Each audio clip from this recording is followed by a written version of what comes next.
अच्छा गाइस, ये जो कहानी है, ये कहानी बड़ी ही हॉरिफिक, बहुत ही इंटरेस्टिंग कहानी है। और ये कहानी हमारी एक लिसनर है, ये उनकी खाला की कहानी है। इससे पहले हम मिस सोलिया की इस कहानी की तरफ बढ़ें, अगर आप में से किसी ने भी इस ऑडियो को लाइक नहीं किया तो मुझे सपोर्ट करने के लिए सबसे पहले इस ऑडियो टेप को लाइक कर दें। ये जो कहानी है, बेसिकली ये कहानी मेरी खाला के साथ 2001-2002 में पेश आई थी। और ये उस दौर की बात है जब मेरी खाला एक सरकारी स्कूल के अंदर एज टीचर जॉब किया करती थी। बेसिकली ये जो सरकारी स्कूल था ये दस्तगीर में मौजूद था। और अक्सर ऐसा होता था कि मेरी खाला 1 बजे से या 12 बजे से 5 बजे तक पढ़ाने के बाद जब फ्री होती तो 15-20 मिनट के लिए प्रिंसिपल के रूम में बैठ के उनसे जो भी मीटिंग वगैरह है वो करनी होती थी। कभी कभी ऐसा होता है कि 5:30 और कभी कभी 6 बजे तक भी मेरी खाला बताती हैं कि मैं स्कूल से अपने घर के लिए निकला करती थी। खैर, जिस वक्त ये कहानी पेश आई तो मेरी खाला बताती हैं कि मगरिब 5:35 या 5:40 पे हो जाया करती थी। इत्तफाक है कि उस दिन जिस दिन ये कहानी मेरे साथ पेश आई तो हमें निकलते निकलते ना सिर्फ देर हो चुकी थी,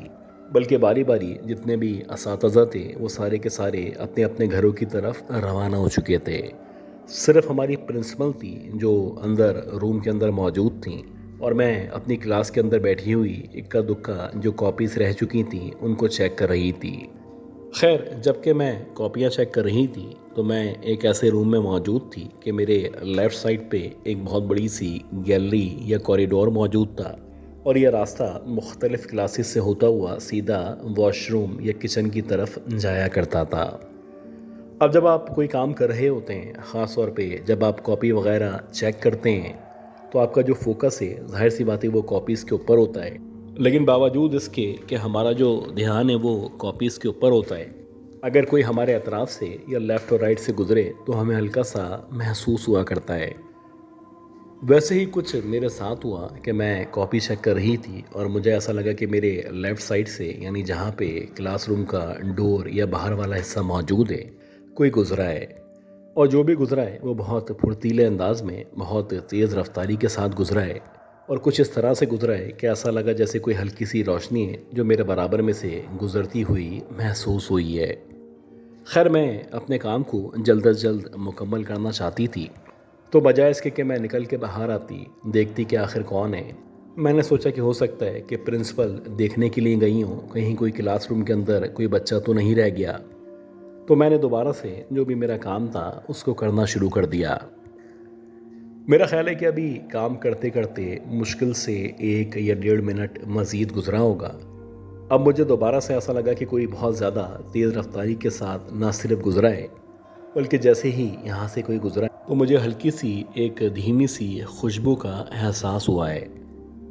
अब बात ये थी कि जो खुशबू थी कुछ अजीब सी खुशबू थी। ऐसा लग रहा था जैसे काफूर की खुशबू है या कुछ इससे मिलती जुलती खुशबू थी, जो कि मुझे या मेरे डर में इजाफे का बाइस बन रही थी। खैर, अब वो वक्त था कि मुझे खड़े होके बाहर की तरफ आके देखना चाहिए था। बहरहाल मैं खड़ी हुई, और खड़े होने के बाद जब मैंने कॉरिडोर यानी उस तरफ देखा जहाँ पे वॉशरूम या दीगर क्लासरूम मौजूद थे, तो मुझे वहाँ पे भी ऐसा लगा जैसे कोई वॉशरूम से अंदर की तरफ गया है। और जो भी वॉशरूम से अंदर की तरफ गया है या वॉशरूम के अंदर दाखिल हुआ है, उसने यकीनन कोई सफ़ेद कलर का लिबास पहन रखा था। और एक लम्हे में ऐसा ही महसूस हुआ जैसे कोई लड़की या फिर कोई औरत थी जो कि अंदर दाखिल हुई है। अब मैं आहिस्ता आहिस्ता वॉशरूम की तरफ बढ़ती चली जा रही थी, और मेरे और वॉशरूम के दरमियान तकरीबन आप कह सकते हैं कि 30 से 35 फीट का फासला मौजूद होगा। जैसे जैसे मैं आगे बढ़ रही थी, ये जो काफूर की सी खुशबू थी ये मुसलसल बढ़ती चली जा रही थी। और हैरान कुन बात ये थी कि जब मैं आगे बढ़ी तो मैंने देखा कि ज़मीन के ऊपर मुझे कदमों के निशान दिखाई दे रहे हैं। ऐसा लग रहा था जैसे किसी के पाँव से खून रस रहा हो या किसी के पाँव खून आलूद हो, और वो यहाँ से तेज़ी से चलता हुआ अभी गुजरा हो। यानी जो भी लड़की या औरत मुझे वॉशरूम की तरफ जाते हुए दिखाई दी थी,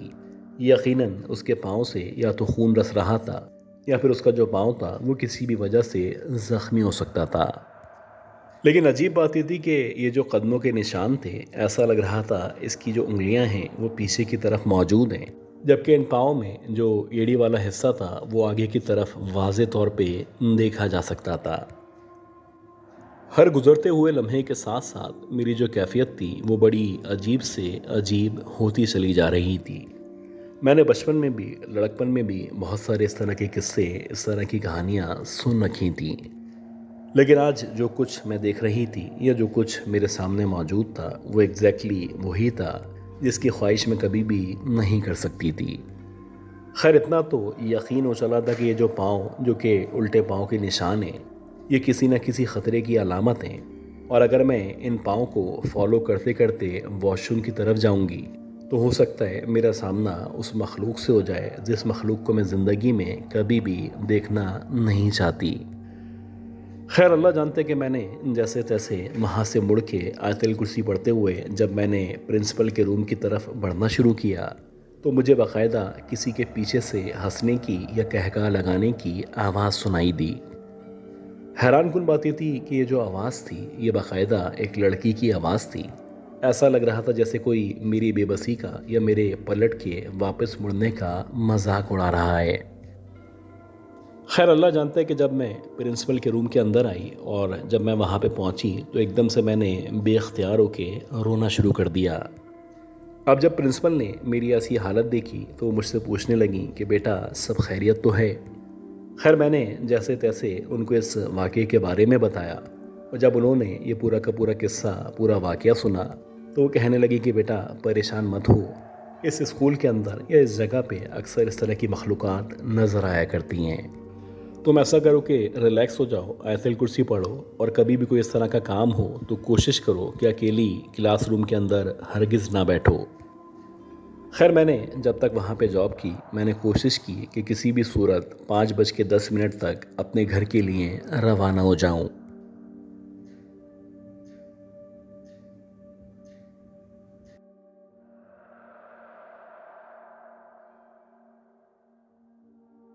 ये स्टोरी मिस हेमन ने हमें कराची से शेयर की है। ये बताती हैं कि अक्सर जैसे कि आप सब कज़न्स जमा होते हैं वैसे ही अक्सर ऐसा होता है कि ये सारे के सारे कज़न्स कभी खाला के घर में, कभी मामू के घर में, कभी चचा के घर में जमा हुआ करते हैं।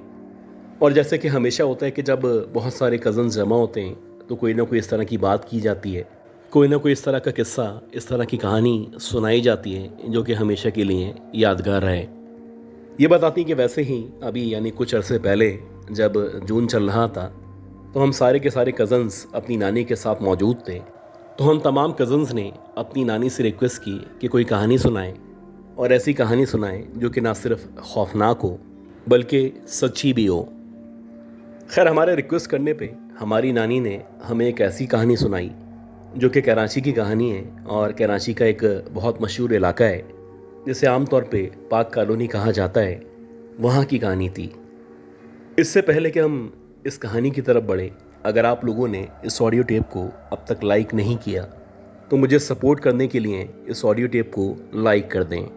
नानी बताती है कि अब से तकरीबन 52 या 53 साल पहले जब मैं बहुत छोटी सी थी तो इत्तफाक से हमारे एक अजीज़ थे जो कि पाक कॉलोनी में रहा करते थे, तो उनके घर में शादी चल रही थी। अब क्योंकि ये जो अजीज़ थे ये हमारे बहुत ही करीबी थे, बहुत अच्छे हमारे इनसे ताल्लुकात थे, तो जैसे कि आमतौर पे हुआ करता है कि जब आपके किसी जानने वाले की शादी हुआ करती है तो आप कोशिश करते हैं कि उस शादी के अंदर बहुत ज़्यादा अच्छे तरीके से पार्टिसिपेट करें। तो वैसे ही हम सब लोग भी उस शादी के अंदर मौजूद थे, और मुझे अच्छी तरह याद है कि बारात वाला दिन था और बारात से फ्री होते होते हमें तकरीबन रात के 11:30-12 बज चुके थे। अगर आप 50-52 साल पुरानी बात करें और पाक कॉलोनी की बात करें तो जो लोग उस इलाके में या उसके करीब रहा करते हैं उनको अंदाज़ा होगा कि 50 या 52 साल पहले वहाँ की जो आबादी थी या वहाँ पे जो खामोशी थी वो इस कदर ज़्यादा थी कि अक्सर लोग 8 या 9 बजे के बाद अपने अपने घरों की तरफ रवाना हो जाया करते थे। खैर हमारे जो अजीज़ थे यानी जिनके घर में शादी थी उनकी पूरी कोशिश थी कि हम सारे के सारे घर वाले वहीं पे ही स्टे करें, लेकिन क्योंकि ऑलरेडी उनके घर में बेतहाशा मेहमान मौजूद थे तो मेरे बाबा ने कहा कि हम लोग चलते हैं, अल्लाह का नाम लेके बाहर निकलेंगे और ये जो फाटक वाली जगह है इसको क्रॉस करेंगे, बाहर निकल के कोई ना कोई टैक्सी, कोई ना कोई रिक्शा या कोई ना कोई इस तरह की सवारी ज़रूर मिल जाएगी। इसी उम्मीद पे जब हम लोग वहाँ से निकले तो निकलते निकलते रात के तकरीबन 12 बज चुके थे। अब उनके घर से जो रोड तक का रास्ता था, इस दरमियान में एक बहुत पुराना सा रेलवे फाटक आया करता था। एक और अच्छी बात ये थी कि जो रेलवे फाटक था, इसके बराबर में एक ऐसा ब्रिज मौजूद था कि अगर ट्रेन गुजर रही हो और आपको एक तरफ से दूसरी तरफ जाना हो तो आप उसके ज़रिए इस जगह को क्रॉस कर सकते थे। अब जैसे ही हम उस ब्रिज के करीब पहुँचे, हालांकि सीधा सीधा रास्ता था, हम नीचे से भी जा सकते थे, क्योंकि ये जो टाइम था ये ट्रेन के आने का या जाने का टाइम नहीं था। मैंने अपने फादर से रिक्वेस्ट की कि क्यों ना इस ब्रिज के ज़रिए हम इस जगह को क्रॉस करें। अब मैं छोटी थी, मेरी इतनी ज़्यादा उम्र नहीं थी, तो मैंने जब इस तरह की ज़िद की तो मेरे जो फादर थे उन्होंने कहा कि ठीक है, चलो हम इस ब्रिज के ज़रिए इस जगह को क्रॉस करते हैं। अब जैसे ही मैंने सबसे पहले ब्रिज पर चढ़ना शुरू किया तो मुझे अच्छी तरह याद है कि जब मैं ब्रिज के ऊपर चढ़ रही थी तो मेरी नज़रें ब्रिज से जो नीचे का हिस्सा है, जहाँ से ट्रेन गुजरा करती थी, जिसे आप रेलवे ट्रैक या रेलवे पटरी कह सकते हैं, मुसलसल मेरी निगाहें उस पटरी के ऊपर थीं और मैं सोच रही थी कि जब यहाँ से ट्रेन गुजरती होगी तो यहाँ का जो नज़ारा होगा कितना ज़बरदस्त होता होगा। इसी दौरानिए में जबकि मेरी नज़रें उस रेलवे ट्रैक के ऊपर थीं, मुझे ऐसा लगा कि जहाँ पे रेलवे ट्रैक मौजूद है, उस रेलवे ट्रैक के बिल्कुल बराबर में कोई चल रहा है। अब मैं क्योंकि जल्दी में थी, जल्दी जल्दी पुल को क्रॉस कर रही थी, तो मैंने उस वजूद पे इतना ज़्यादा गौर नहीं किया। लेकिन जैसे ही मैंने 2-4 कदम मज़ीद आगे बढ़ाए तो पता नहीं मुझे एकदम से क्या हुआ कि मैंने पलट के वापस से उस तरफ देखना शुरू किया जिस ट्रैक पे या जिस तरफ से वो वजूद गुजर रहा था। अब जब मैंने उस वजूद के ऊपर गौर किया तो पहले मुझे ऐसा लगा कि शायद जो कुछ मैंने देखा है ये सरासर मेरा वहम है और इसका हकीकत से कोई ताल्लुक़ नहीं है। लेकिन जब मैंने तीसरी दफ़ा उस तरफ देखा तो मैंने देखा कि एक औरत जो कि मुश्किल से 30 या 32 साल के दरमियान होगी। अजीब बात यह थी कि बरहना हालत में न सिर्फ उस रेलवे ट्रैक पे चल रही है, बल्कि ऐसा लग रहा है कि कुछ अजीब तरीके से चल रही है। यानी कि उसकी जो चाल थी, ऐसा लग रहा था जैसे कोई जानवर और इंसान के दरमियानी जो चाल हुआ करती है वैसी चाल है, और वो बहुत ही अजीब तरीके से इस हुलिये में वहाँ पे घूम रही है। अब जब मैंने उसके वजूद पे या उसके चेहरे पे मज़ीद गौर किया तो ऐसा लग रहा था जैसे उसकी जो आँखें हैं, लाल आँखें हैं, या उसकी आँखों से लाल रोशनी निकल रही है, जबकि उसका जो जिस्म था या उसका जो चेहरा था वो बहुत ज़्यादा गोरा था। इसके साथ साथ बज़ाहिर ऐसा लग रहा था जैसे उसके जिस्म पे बेतहाशा बाल मौजूद हैं। इसी दौरानिए में जबकि मैं उसके ऊपर गौर कर रही थी, एकदम से उस औरत ने पलटने के बाद एग्जैक्टली मेरी तरफ देखना शुरू किया। अब जैसे ही उस औरत ने मेरी तरफ देखना शुरू किया तो आप यकीन करें, मेरी जो ऊपर की सांसें थीं वो ऊपर हो गई थीं और जो नीचे की सांसें थीं ऐसा लग रहा था जैसे वो नीचे रह गई हैं। एक अजीब कशमकश थी, एक अजीब खौफ था, एक अजीब बेचैनी थी जो मुझ पर तारी हो चुकी थी, और मेरी लाख कोशिश के बावजूद मैं उस औरत के ऊपर से या उसकी आंखों में से अपनी आंखें नहीं हटा पा रही थी। इसी दौरानिए में मुझे ऐसा लगता है कि जो मेरे पीछे मेरे बाबा या मेरी मदर आ रहे थे, तो उन लोगों ने भी मुझे उस औरत को देखते हुए देखा। अब जैसे ही मेरे बाबा मेरे करीब आए तो उन्होंने मुझे हिलाया और कहने लगे कि आगे देखो, और अब पलट के इस तरफ या उसकी तरफ नहीं देखना। अब जैसे ही उन्होंने इस तरह से कहा तो मुझे यकीन हो चला था कि जो मंज़र मैंने देखा है वैसा ही हूबहू मंज़र मेरे बाबा या मेरी मदर भी देख रहे हैं। खैर, जैसे जैसे मैं आगे बढ़ी और मैंने उस ट्रैक से या उन सीढ़ियों से नीचे उतरना शुरू किया तो मैंने बेसाख्ता एकदम से चौथी या 5वीं बार उस औरत की तरफ देखा, और अब की बार जब मेरी नज़र उस औरत की तरफ पड़ी